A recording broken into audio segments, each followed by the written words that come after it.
감사합니다. 오늘부터 이제 로마서 7장을 살펴보게 됩니다.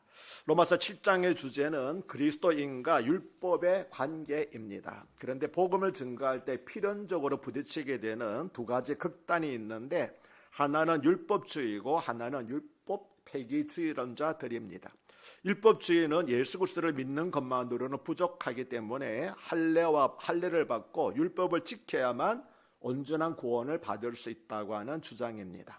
그런데 오늘날에도 이와 비슷한 주장을 하고 있는 단체가 있는데 누굴까요? 안식교에서 이와 비슷한 주장을 하고 있습니다.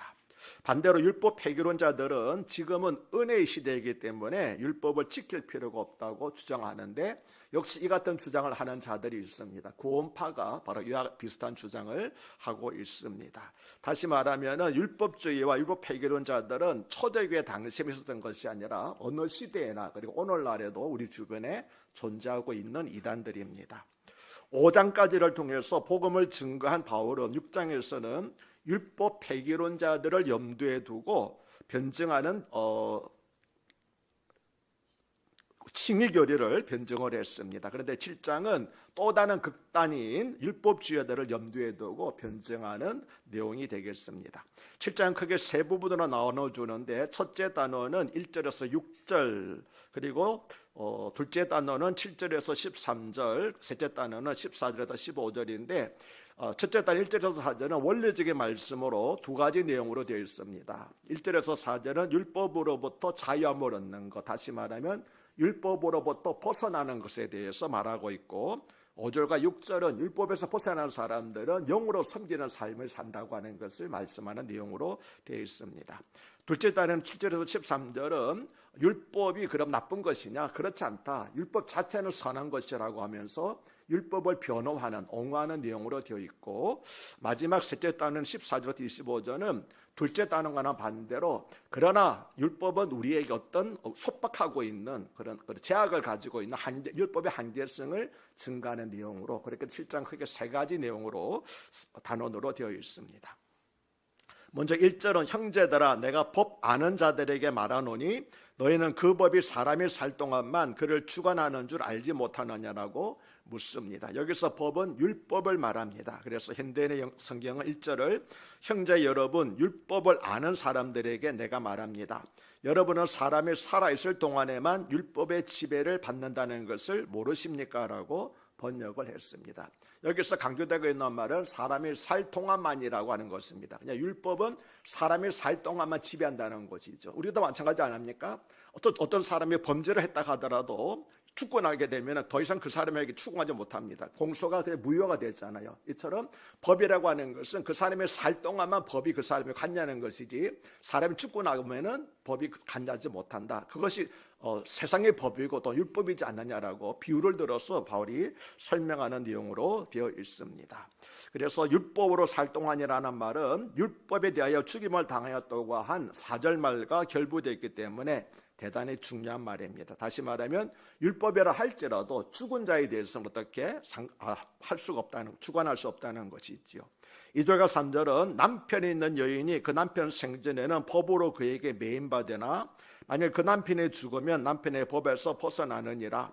그러면 만일 그 남편 생전에 다른 남자에게 가면 음녀라. 그러나 만일 남편이 죽으면 그 법에서 자유롭게 되나니 다른 남자에게 갈지라도 음녀가 되지 않으니라고 말씀을 합니다. 여러분 이해를 하시겠지만 좀 더 쉬운 말로 현대의 성경으로 2절 3절 읽어드리겠습니다.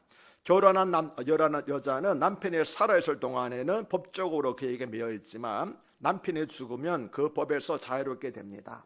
남편이 살아있는데 다른 남자와 결혼하면 그 여자는 간음죄를 범하게 되는 것이지만 남편이 죽은 후에는 다른 남자에게 시집을 가도 죄가 되지 않습니다라고 번역을 했습니다. 좀 더 쉽게 이해가 되시지요. 이 말씀은 율법과 우리의 관계를 부부관계에 비유해서 설명한 것입니다. 이 바울이 비유로 설명한 이유를 지난주에 말씀드렸죠. 왜 그렇습니까? 우리가 연약하기 때문에, 우리가 아직까지 믿음으로 영적으로 성숙하지 못했기 때문에 어린아이에게 대하는 것처럼, 그래서 비유로 설명하고 있다라고 바울은 설명했습니다. 이 말씀을 쉽게 설명하면은 이런 것입니다. 율법이라는 남편을 섬기면서 살아가던 한 여인이 있었습니다. 율법이라는 남편은 그녀에게 완전 무결할 것을 요구했습니다. 그래서 모든 일을 법대로만 처리할 뿐이고 실수에 대해서는 조금 더 관념할 줄을 몰랐습니다. 하지만 여인은 아무리 노력하고 애를 써도 남편의 요구에 만족을 줄 수가 없었습니다. 그래서 늘 정죄감과 두려움 속에서 살아가고 있었습니다. 남편이 또 이렇게 무슨 화를 낼까, 짜증을 낼까 싶어서 두려움과 공포 속에서 살아갔던 것이죠. 그렇다고 그 남편 생전에 다른 남자에게 시집가면은 간음죄를 범하는 것이기 때문에 그렇게 할 수도 없었습니다. 그러면 어떻게 하면은 율법이라는 남편의 속박에서 벗어날 수 있겠습니까? 3절은 한 가지 방법이 있다. 남편이 죽으면 된다라고 대답을 하고 있습니다. 그래서 3절은 만일 남편이 죽으면 그 법에서 자유롭게 되나니 다른 남자의 갈지라도 음료가 되지 않으니라고 말씀하고 있습니다. 전혀 방법이 없는 것은 아니다. 방법이 있다고 그렇게 말하죠. 그런데 이어지는 4절을 보면은 좀 이상합니다. 뭐라고 말합니까? 그러므로 내 형제들아 너희도 그리스도의 몸으로 말미암아 율법에 대하여 죽임을 당하였으니 이는 다른 이고 죽은 자 가운데서 살아나신 에게 가서 우리가 하나님을 위하여 열매를 맺게 하림이라고 말씀을 합니다. 조금 있다는 생각이 들지요. 왜 그렇습니까? 3절에서는 누가 죽습니까? 율법이 죽으면이라고 말했는데 4절에서는 율법이 죽는 게 아니라 네가 죽으면, 여자가 죽으면 그렇게 된다고 그렇게 말씀하고 있습니다. 이렇게 말하는 이유는 바울이 실수한 거 아닙니다. 3절에서 한 말을 깜빡 잊어버리고 4절에 이렇게 말하는 것이 아니라 의도적으로 이렇게 한 것입니다. 왜냐하면 율법이라는 남편은 결코 죽는 법이었기 때문입니다. 왜냐하면 예수님께서도 말씀하지 않으셨습니까? 마태복음 5장 18절에서 이렇게 말씀하시기를 진실로 너에게 이르노니 천지가 없어지기 전에는 율법의 1.1획도 결코 없어지지 아니하고 다 이루리라. 그러니까 율법이라는 것은 사라질 수 없다는 것입니다. 그러니까 율법이라는 남편도 죽지 않는 사람이라 존재라고 하는 것이죠. 그렇다면 뭡니까? 여인이 그 남편에게 얽매이지 않을 수 있는 방법은 뭡니까? 자기 자신이 율법은 죽지 않으니까 그러면 내가 죽을 수밖에 없다. 그래서 너가 죽으면이라고 그렇게 말하고 있는 것입니다. 이것이 바로 율법 아래에 있는 우리의 처지였습니다. 따라서 율법으로부터 자유함을 얻으려면은 나 자신의 죽는 것밖에는, 율법은 죽지 않기 때문에 내가 죽는 것 외에는 다른 방법이 없다고 말한 것입니다. 그렇다면은 우리는 어떻게 해야지 율법에 대해서 죽을 수 있겠습니까? 사도 바울은 그러므로 내 형제들아 너희도 그리스도의 몸으로 말미암아 율법에 대하여 죽임을 당했으니라고 말을 대답을 하였습니다. 앞서 살펴보았던 6장 6절과 9절에서 바울은 우리가 알거니와 우리의 옛사람이 예수와 함께 십자가에 못 박힌 것은 제 몸에 주고 다시는 우리가 죄에게 종로로 타지 아니하려 함이니 이는 죽은 자가 죄에서 벗어나 의롭다 하심을 얻었습니다. 만일 우리가 그리스도와 함께 죽었으면 또한 그와 함께 살 줄을 믿노니 이는 그리스도께서 죽은 자 가운데서 살아나셨음에 다시 죽지 아니하시고 사망이 다시 그를 주장하지 못할 줄을 알미로다라고 말씀을 했는데 기억나십니까? 그 말씀을 우리가 그리스도와 함께 죽었다고 바울은 말했습니다. 바울은 우리 옛사람이 그리스도와 함께 십자가에 못 박혔고 함께 죽고 함께 장사 지낸 바 되었다가 함께 살리심을 받았다고 말씀을 합니다. 왜냐하면 우리가 직접 율법에 대하여서는 죽을 수가 없기 때문에, 그래서 이것이 바로 너희도 그리스도의 몸으로 말미암아 율법에 대하여 죽임을 당했다는 의미입니다. 예수님께서 율법에 대해 죽으셨기 때문에 율법의 지배를 받지 않는 것처럼 우리도 예수님과 함께 죽었기 때문에, 율법에 십자가에 못 박혀 죽었기 때문에 율법의 지배를 받지 않는다라고 그렇게 바울은 설명하고 있는 겁니다. 다시 말하면은 실제로 죽임을 당한 분은 누굽니까? 예수 그리스도이시지만 우리는 예수 그리스도 안에서 하나님의 섭리로 예수님과 함께 더불어서 죽임을 당했다고 하는 것입니다. 율법은 가나안 현장에서 끌려온 여인을 돌로 치라고 하였던 유대인들처럼 죄인인 우리를 죽이라고 계속 요구하고 있습니다. 그러나 하나님께서는 자기 아들을 죄인 대신 죄인의 우리 대신에 내어 주셨습니다. 그런데 십자가에 못 박히신 예수 그리스도 안에 누가 있었습니까? 우리가 함께 있었다라고 바울은 설명하고 있는 것입니다. 이것이 바로 뭡니까? 성경에서 말하는 큰 비밀이라고 말한 연합교리, 예수 그리스도 몸이신 예수 그리스도, 머리가 되신 예수 그리스도와 몸인 교회는 함께 있다라고 하는 연합교리의 신비한 비밀인 것입니다. 기독교는 사람을 교화하고 개선하려는 윤리 도덕이 아닙니다. 예수님은 우리를 윤리적이고 도덕적인 사람으로 만드시기 위해서 죽으신 것이 아니라 자기 백성을, 마태복음 1장 21절 말씀처럼 자기 백성을 죄에서 구원하시기 위해서 죽으셨습니다.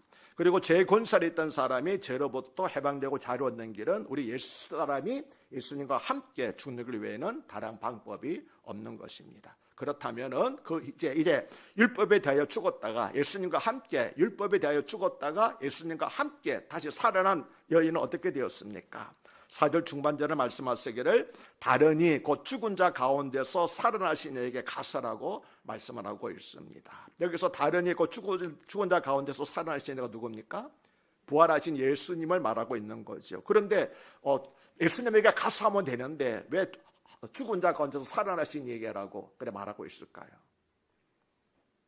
특별한 의도가 있는 것은 아닙니다.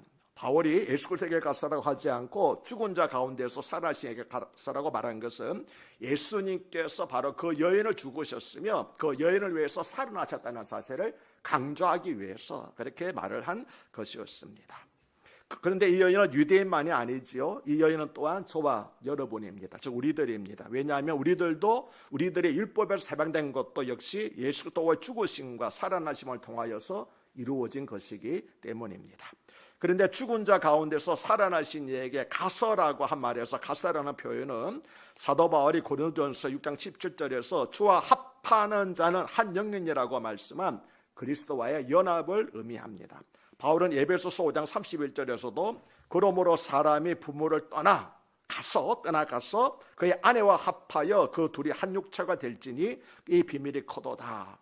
나는 그리스도와 교회에 대해 말하느라고 말씀을 했습니다. 여기서 말한 큰 비밀은 바로 연합교리를 가리킵니다. 이런 연합교리는 신약 성경에만 나오는 것이 아니고 구약 성경에도 나오는데 어디서 나올까요? 구약 성경 아가서 6장 3절 잘 아시는 말씀이죠. 나는 나의 사랑하는 자에게 속하였고 나의 사랑하는 자는 내게 속하였다라고 하는 것이 바로 구약 성경이 말하고 있는 연합교리인 것입니다.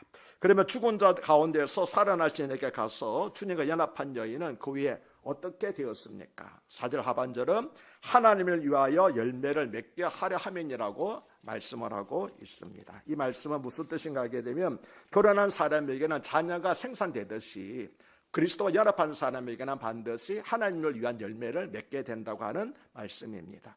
그래서 이 말씀은 주님께서 요한복음 15장 5절에서 나는 포도나무요 너희는 가지니 내가 저 안에 있으면 이 사람은 과실을 많이 맺나니 나를 떠나서는 너희가 아무것도 할 수 없음이라고 하신 말씀과 같은 의미인 것입니다. 그러면 하나님을 위해서 어떤 열매를 맺습니까? 바울이 6장 20절에 말씀한 거룩함에 이르는 열매, 다시 말하면 하나님의 영광을 위한 삶이라고 하는 열매를 맺게 됩니다. 사랑하는 여러분 꼭 아셔야 될 것은 율법이라는 남편은 우리를 정죄할 뿐 어렵다고 여겨주지를 못합니다. 또 우리를 어렵다고 여겨주지만은 못하는 것이 아니라 거룩함에 이르는 열매도 맺지 못하게 합니다. 왜 그렇습니까? 율법이 아무리 정죄할지라도 그럼 내가 거룩하게 살아야 한다 할지라도 우리 의지와는 안 되잖아요. 그래서 율법은 우리를 정죄할 뿐이지 우리를 거룩함에 이르는 열매도 맺지 못하게 한다는 것. 이것이 바로 율법의 한계라고 말씀을 드릴 수 있습니다. 의롭다함을 얻는 것뿐만 아니라 거룩하게 되는 것까지도 예수 그리스도와 연합한 후에야 요한복음 15장에서 말씀하신 것처럼 너희가 내 안에 거하게 되면 비로소 열매를 맺는다고 말씀을 하셨습니다. 지금까지 말씀드린 것이 7장 1절에서 4절에서 사도 바울이 말한 율법으로부터 어떻게 자유롭게 되는가, 율법을 어떻게 벗어날 수 있는가에 대한 말씀이었습니다. 두 번째로 7장 5절과 6절은 영으로 상기는 삶, 율법에서 벗어나는 사람은 그럼 어떻게 되느냐, 영으로 살아야 된다, 영으로 사는 삶에 대해서 말씀하고 있는 것이 5절과 6절입니다. 먼저 5절은 우리가 육신에 있을 때에는 율법으로 말미암는 죄의 정욕이 우리 지체에 역사하여 우리로 사망을 위하여 열매를 맺게 하여 하였더니라고 말씀을 하고 있습니다. 그리스도와 연합한 사람은 누구를 위해서 열매를 맺습니까? 하나님을 위하여 생명의 열매를 맺게 되는데 죄와 합한 사람들은 사망의 열매를 맺게 되었다라고 그렇게 말하고 있습니다. 이 말씀은 율법하에 있었을 때의 상태를 설명한 것인데 세 가지 내용으로 되어 있습니다. 첫째는 율법에 있을 때라고 하는 말은 율법에 대하여 죽임을 당하기 이전 상태를 말합니다. 둘째로 율법으로 말미암는 죄의 종력이 우리 지체 중에 역사했다는 표현은 율법이 하지 말라고 하면은 도리어 우리 속에 있는 죄성을 충동절하여서 하고 싶다고 하는 생각을, 욕망을 갖게 한다는 것입니다. 실제로 우리로 사명을 위하여 열매를 맺게 했다는 것은 4절에 하나님을 위하여 열매를 맺게 함이라는 것과는 반대되는 상태를 가리키는 것으로서 결국 사망에 이르게 되는 열매를 맺게 된다는 그런 의미입니다. 6절은 이제는 우리가 얽매였던 것에 대하여 죽었으므로 율법에서 벗어났으니 이러므로 우리가 영의 새로운 것으로 섬길 것이요 율법 조문에 묵은 것으로 아니할지니라고 말씀합니다. 여기서 이제는은 5절에 육신에 있을 때와는 반대되는 상태, 즉 율법에 대하여서 벗어난 상태, 율법에 대해서 죽임을 당한 상태를 말합니다. 6절 3절은 이제는 우리가 얽매였던 것에 대해 죽었으므로 율법에서 벗어났으니라고 말씀합니다. 조금 전에 말씀을 드렸죠. 우리가 어떻게 율법에 대해서 죽을 수 있습니까? 예수 그리스도와 함께 죽었기 때문에 율법에 대하여서 죽었습니다. 이 말씀 또한 세 마디로 되어 있습니다. 첫째로 율법은 우리를 얽매였었다라고 말씀하고 있지요. 둘째는 그러나 우리가 율법에 대하여 죽었다라고 말씀하고 있습니다. 세 번째로는 우리가 율법에 대해 죽었기 때문에 율법의 지배로부터, 하늘로부터 벗어났다, 그렇게 말씀하고 있습니다. 율법이라 한들 죽은 자를 죽어낼 수 있기 때문에 율법으로부터 벗어나서 자유로울 수 있게 되었다는 것입니다. 이것은 마치 출애굽한 이스라엘 백성들이 유월절로부터 말미암아 자기들을 삶을 얻었지만 애굽에 있는 동안에는 누구의 가나리입니까? 바로왕의 가나리였지만 그들이 홍해를 건너면서 더 이상 바로왕의 강해를 받지 않아 벗어난 것처럼, 세례를 받음으로 벗어난 것처럼 그것을 의미하는 것과 같은 이치인 것입니다. 이 사실을 로마서 8장 2절은 이는 그리스도 예수 안에 있는 생명의 성령의 법이 죄와 사망의 법에서 너를 해방하였음이라고 말씀하고, 갈라디아서 3장 23절은 믿음이 오기 전에 우리는 율법 아래에 매인바되고 계시될 믿음의 때까지 갇혔었냐라고 말씀하고 있습니다. 그러나 복음이 들어옴으로 우리는 율법으로부터 벗어났다고 말씀하는 것이죠. 6절 하반절은 이러므로 우리가 뭡니까? 율법으로 벗어났기 때문에, 율법으로 자유함을 얻게 되었기 때문에 이러므로 우리가 영의 새로운 것으로 섬길 것이요 율법 전문에 묵은 것으로 아니할지니라고 말씀을 합니다. 이 말씀은 7장 전체를 해석하는 열쇠, 즉 키워드입니다. 이 말씀에는 영과 율법 조문 그리고 새로운 것과 묵은 것이 서로 대조되고 있습니다. 즉 부정적으로는 율법 조문에 묵은 것으로 하지 말고 긍정적으로는 영의 새로운 것으로 섬겨야 된다는 겁니다. 그것이 우리 그리스도인들, 거듭난 그리스도인의 삶이라고 하는 것이죠. 더 이상 율법 조문에 얽매이는 삶이 아니라, 두려워하는 삶이 아니라, 내가 혹시 11조를 내지 않으면 어떻게 되지? 내가 혹시 교회 예배 나오고 주일 빠지면 어떻게 되지? 하는 두려움이 아니라 영으로 섬기는 기쁨의 삶을 살아야 된다라고 하는 그런 말씀인 것입니다. 그런데 율법 조문에 묵은 것과 영의 새로운 것이라는 주제는 로마서만의 원리가 아니라 구약 성경과 신약 성경을 한마디로 표현한 원리입니다. 복음서에 나타난 갈등과 저항도 실은 묵은 것과 새로운 것의 충돌이었습니다. 그래서 주님께서는 새 포도주는 어디에 담아야 된다고요? 새 부대에 담아야 된다고 말씀하신 것이었습니다. 사도 바울이 가는 곳마다 유대주의자들로부터 박해를 당한 이유도 율법 조문에 묵은 것으로부터 영의 새로운 것으로 개혁하려고 했기 때문에 그런 핍박을 당했던 것입니다. 그래서 바울은 갈라디아서 5장 11절에서 내가 지금까지 할례를 전하였더라면, 율법 자유들이 말하는 것처럼 율법을 전했다라고 그렇게 되면 십자가에 거친 것이 나에게 있었겠느냐? 내가 십자가에 거친 것으로 벗어날 수 있었겠지만 내가 십자가에 거친 것, 박해를 당하는 이유는 바로 내가 율법의 묵은 조항으로부터 벗어나서 새로운 개혁을 했기 때문에, 새로운 말씀을 했기 때문에 그렇다라고 탄식을 하였습니다. 율법 조문에 묵은 것으로 섬기느냐, 영의 새로운 것으로 섬기느냐는 문제가 얼마나 중요하고도 어려운 문제, 지금 우리는 당연하게 했지만 과거에 초대교회 때는 이것이 얼마나 어려운 문제 하는 것은 신약교회 안에 있는, 그것도 예루살렘 본부 교회에 있는 사람들까지도 율법 조문에 묵은 것에서 벗어나지 못했다는 사실을 통해서 알 수 있습니다. 여러분 잘 알지만 사도행전 15장 보면은 예루살렘 초대 회의가 열리잖아요. 무슨 문제로 열렸습니까? 구원받은 복음을 전해서 예수님을 영접한 이방인들에게 뭘 해야 된다고요? 할례를 행하고 율법을 지키도록 해야 되느냐 마느냐 하는 것 가지고 충돌한 것이에요. 바울은 하지 않아야 된다고 그랬잖아요. 그런데 예루살렘에 있는 뭡니까? 원로들 뭐라고 그러죠? 이방인들을 할지라도 율법을 지키고 할례 받아야 한다라고 이 문제를 부딪혔던 것이에요. 신약교회 안에서도 예루살렘 교회에서도 이 문제로 부딪혔습니다. 심지어 여러분 갈라디아서를 보게 되면은 갈라디아서 2장을 보면은 심지어 사도 베드로마저도 안디옥에 가서, 안디옥 이방인 교회잖아요. 이방인들과 함께 식사를 하고 있었는데 그 자리에 예루살렘으로부터 사람들이 왔다라고 소식이 전해지자 얼른 도망쳤습니다.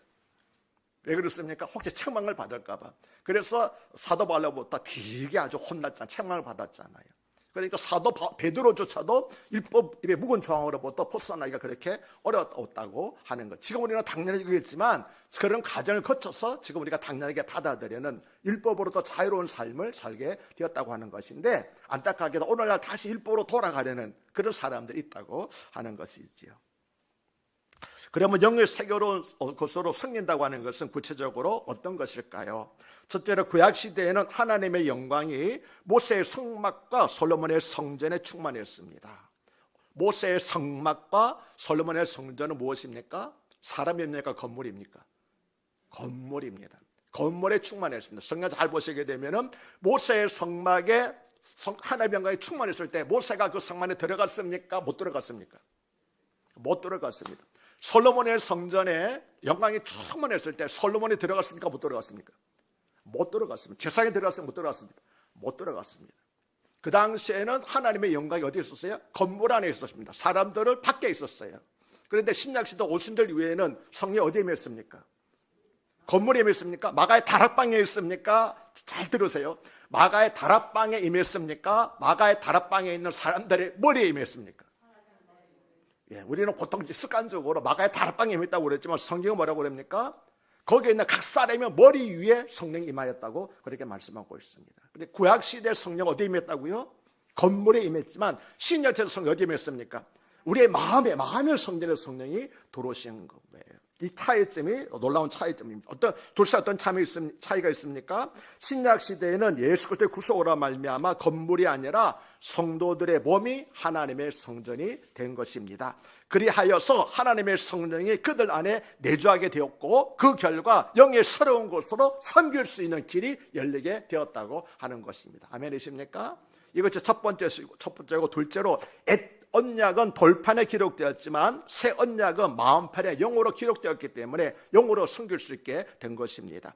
고린도서 3장 3절은 너희는 우리로 말미암아 나타난 그리스도의 영이니 이는 목으로 쓴 것이 아니요 오직 살아계신 하나님의 영으로 쓴 것이니 또 돌판에 쓴 것이 아니요 오직 육의 마음판에 쓴 것이니라고 말씀을 합니다. 또 히브리서 10장 16절은 주께서 이르시되 그날 후로는 그들과 맺을 언약이 이것이라 하시고 내 법을 그들의 마음에 두고 그들의 생각에 기록하리라고 말씀을 하였습니다. 구약시대 어디를 새겼다고요? 돌에 새겼지만, 돌판에 새겼지만 신약시대 누구를 어디를 새깁니까? 사람의 마음속을 새기 때문에 우리가 바깥에 있는 율법이 아니라 우리 마음속에 있는 성령의 법을 따라서 섬길 수 있게 되었다고 하는 것입니다. 그러므로 구약시대는 섬기는 법칙이 몸 밖에 있었지만 신약시대에는 그 법칙이 누구 안에요? 우리 안에 있다고 하는 것입니다. 그래서 형벌에 두려워서 마지못해 복종하는 것이 아니라 마음 중심으로 나오는 순종의 삶을 기쁘게 살 수 있고 사랑의 강건함을 받는 삶을 살아가게 되었다고 하는 겁니다. 즉 두려워서 마지못해 사는 것이 아니라 기쁨으로 감사함으로 사랑함으로 주님을 사랑함으로 사랑의 법으로 지키게 됐다는 거죠. 즉 신약시대에는 마음의 법칙과 사랑의 법칙이 영의 새로운 곳으로 섬기는 원동력이 되었다라고 하는 것이 신약시대와 구약시대의 결정적인 차이점이라고 하는 것입니다. 이제 마지막으로 율법 조문의 묵은 곳으로 섬기는 삶과 영의 새로운 곳으로 섬기는 삶을 구체적으로 몇 가지를 비교하면서 설교를 마치도록 하겠습니다. 첫째, 율법 조문을 섬기며 사는 사람은 무서워하는 종의 영예를 받았지만 영으로 사는 사람은 아들의 영을 받았기 때문에 아버지를 두려워하지 않고 아버지라고 부릅니다.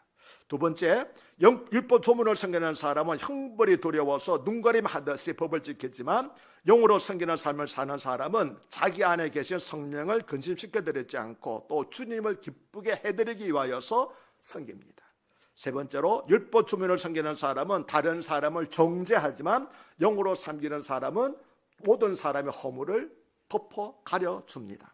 네 번째로 율법 조문을 섬기는 사람은 손가락으로 법조문을 짚으면서 문자적인 관심이 있지만 영으로 섬기는 사람은 그 문자 의미를 초월해서 그 정신과 의미를 존중합니다. 다섯 번째로 율법 조문을 섬기는 사람은 자기 힘으로 거룩해지려고 하다가 결국 실패하고 말지만, 영으로 섬기는 사람은 성령께서, 우리 안에 계시는 성령께서 친히 우리의 연약함을 도우시기 때문에 영으로서 몸의 행실을 죽일 수 있게 되는 것입니다. 그래서 율법 조문을 섬기는 사람은 오라 나는 공고한 사람이로다, 이 사망의 몸에서 누가 나를 건져내려 하고 비명을 지를 수밖에 없지만, 영으로 섬기는 삶을 사는 사람은 그러므로 이제 그리스도 예수 안에 있는 사람에게는 결코 정죄함이 없나니, 그렇죠? 이는 그리스도 예수 안에 있는 생명의 성령의 법이 죄와 사망의 법에서 나를 해방했음이라고 선언하면서 살아가게 된다는 것입니다. 아멘이십니까? 자, 그러면 나는 율법 조문을 섬기면서 살고 있는 사람입니까? 아니면 영으로 섬기는 삶을 살고 있는 사람입니까? 당연히 여러분들은 나는 영으로 섬기는 삶을 살고 있는 사람이에요 라고 말씀하시겠지만, 한번 여쭤보겠습니다. 이 말은 다른 것 같이 표현할 수 있거든요. 나는 기쁨과 자유함으로 신앙생활을 하고 있습니까? 아니면 항상 실수를 두려워하며 다른 사람의 시선을 의식하며 살고 있습니까? 전자입니까? 아멘. 근데 많은 사람들이 그렇잖아요. 기쁨과 자유함으로 신앙생활을 하는 것이 아니라 혹시 실수하면 어떡하나, 다른 사람이 나를 뭐라 할까라고 하는 두려운 마음으로 다른 사람을 의식하면서 자유함 없이 그렇게 살아가고 있다고 하는 것은, 예수님께서 우리를 율법으로 자유하기 위해서 우리를 구속하셨는데, 우리는 또다시 율법의 얽매이는, 내가 혹시 법을 어기면 어떻게 될까라고 두려운 것도 살아가는 그런 삶을 살고 있다고 하는 것이죠. 그래서 여러분들 오늘 말씀을 통해서 나는 진정으로 영으로 섬기는 삶을 살고 있는가, 기쁨과 자유함으로 신앙생활을 하고 있는가, 아니면 아직도 두려워하면서 전전긍긍하면서 혹시 내가 잘못했기 때문에 어려움을 당하는 것이 아닌가, 내가 잘못하면 어떻게 되지? 하나님 날 혼내시지 않을까라고 하는 그런 두려움으로 살고 있는 것인가. 그래서 신앙생활이 항상 무거운 짐이 되고 있지는 않는가, 잘 생각해 보시고 난 어느 편에 서 있는가, 마귀의 속임수에 넘어가지 마시기를 바랍니다. 그래서 나에게는 신앙생활의 영혼의 안식을 누리는 것입니까? 아니면 무거운 짐이 되고 있습니까? 물어보시고, 더 이상 무거운 짐이 아니라 우리 주님께서 말씀하신 것처럼 내 짐은 가볍고 너에게 안식을 쉼을 준다고 말씀한 것처럼 주님과 더불어서 이 세상에서 안식을 누리고 평안하게 마음의 평안과 위로를 받으면서 살아가시는 저와 여러분이 되시기를 주 이름으로 축복합니다. 주님께서 우리를 율법으로부터 자유하시도록 하기 위해서 우리와 함께 죽으시고 우리와 함께 살아나셨습니다. 우리는 예수 그리스도께 가서 그분의 신부가 되었습니다. 아멘이십니까? 이제 그래서 그리스도 안에서 그분을 위해서 살아가는 우리의 삶은 더 이상 공포와 두려움이 아니라 종의 신분으로서 주인의 눈치를 보고 살아가는 삶이 아니라 아버지라고 부르는 하나님의 자녀로서 자유롭게 살아가는 그런 삶이 될 줄로 그렇게 믿습니다. 우리 아이들도 그렇잖아요. 자녀이기 때문에 아빠에게 당당하게, 엄마에게 당당하게, 엄마, 아빠 뭐 해줘라고 당당히 요구할 수 있습니다. 그러나 종은 그렇지 않잖아요. 눈치를 보면서 혹이나 혼내지 않을까, 월급 좀 올려주세요, 이렇게 눈치 보고 있지 않습니까? 우리는 당당하게 하나님의 자녀로서 기뻐하면서 살아가시는 신앙생활하시는 저와 여러분 되시기를 다시 한번 주 이름으로 축복합니다. 할렐루야. 하나님 아버지, 오늘 말씀을 통하여서 우리 주님께서 우리에게 자유를 주시려고 십자가 못 박혀 돌아가셨고 부활하셨다는 사실을 또 다른 측면에서 깨닫게 해주시니 감사합니다. 이와가지고 주님께서 우리에게 신앙의 기쁨과 자유를 주시려고 죽으셨다가 살아나시는데, 우리는 또다시 율법에 얽매이는 삶, 혹시라도 실수하면 어떡하나, 잘못하면 어떡하나 두려워하고 불안해하는 삶을 살고 있지 않았습니까? 우리 신앙생활이 종교생활처럼 무거운 짐이 되고 있지는 않았습니까? 이제 어리석으면서 떠나서 율법에서 벗어난 사람으로서의 자유로운 삶을 살게 해주시고 내 안에 계시는 영으로 섬기는 그런 기쁨의 삶을 살게 하여 주시옵소서. 우리 주 예수 그리스도를 받들어 간곡히 기도드리옵나이다. 아멘.